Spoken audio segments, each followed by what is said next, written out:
నమస్తే P6 news కి స్వాగతం. నేను సుమలత.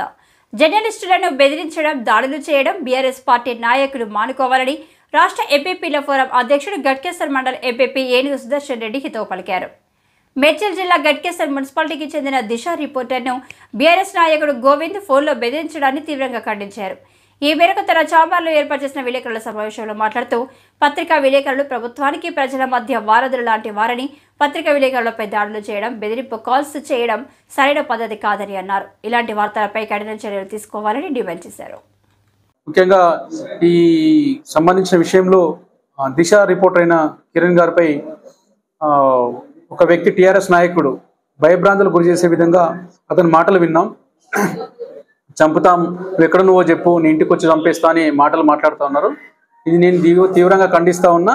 ఎందుకంటే ఇది కొంతమంది వ్యాపారం చేసుకునే ఉద్దేశంలో ప్రభుత్వ స్థలాల్లో ఇల్లు కట్టి పేద ప్రజలకు పాపం ఎవరు అపశుభం తెలియని వాళ్ళు ఇతర రాష్ట్రాల నుంచి వచ్చిన వాళ్ళకి ఒక్కొక్క ఇల్లు 10 లక్షలు 20 లక్షలకు అమ్ముకుంటున్న కొంతమంది వ్యక్తులు పెద్ద ఎత్తున వ్యాపారం చేస్తుండ్రు.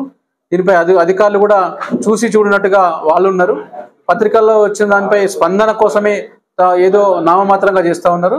నేను పూర్తిగా అంటే పేద ప్రజలు ఇల్లు కట్టుకునే వాళ్ళకి న్యాయం చేసే విధంగా ప్రయత్నం చేయాలి. కానీ ఇలా వ్యాపారం కోసం వాళ్ళు కట్టిన ఇండ్లని పేద ప్రజలకు అమ్మి మళ్ళా ప్రభుత్వ అధికారులు కూల్చి చేస్తే మేము రిపోర్టర్ను చంపుతాం, లేకపోతే రిపోర్టర్ను వేడునో చెప్పని మాటలు మాట్లాడడం నేను తీవ్రంగా ఖండిస్తున్నా. ఇలాంటి సంఘటన పునరావృతం కాకుండా ఉండాలనుకుంటే అధికారులు కూడా అసలు ఎక్కడ ప్రభుత్వ స్థలాల్లో కబ్జాకు గురవుతున్నాయి, ఎవరు ప్రోద్బలంతో జరుగుతుందని ఇప్పుడు ఇంతకుముందు మీటింగ్లో కూడా చెప్పడం జరిగింది.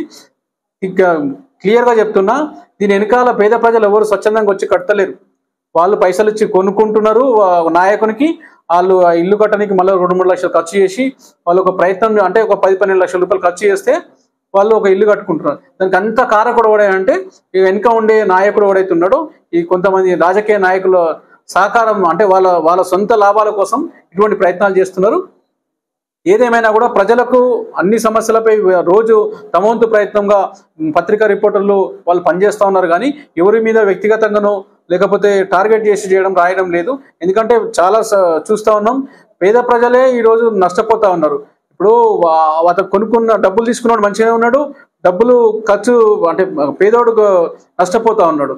కాబట్టి ఇటువంటి పునరావృతం కాకుండా ఉండాలని నేను కూడా మీడియా ద్వారా చెప్తున్నా.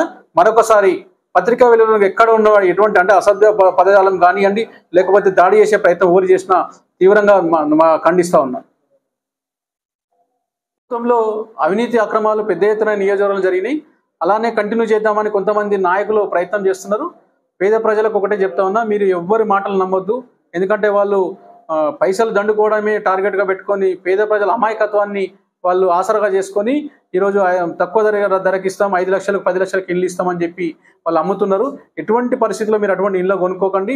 ఏదైనా ఉంటే ప్రభుత్వము కొత్తగా వచ్చిన ప్రభుత్వం ఇప్పుడు ఏదైతే స్కీమ్స్ తీసుకొచ్చిందో దాంట్లో అప్లై చేసుకోండి. అంటే ఇల్లు లేని వాళ్ళు స్కీమ్ అప్లై చేసుకోండి. కానీ ఇలాంటివి మాత్రం తీసుకొని మోసపోవద్దు, మీ జీవితాలు కూడా ఆగం చేసుకోవద్దని మీడియా ద్వారా తెలియజేస్తాను.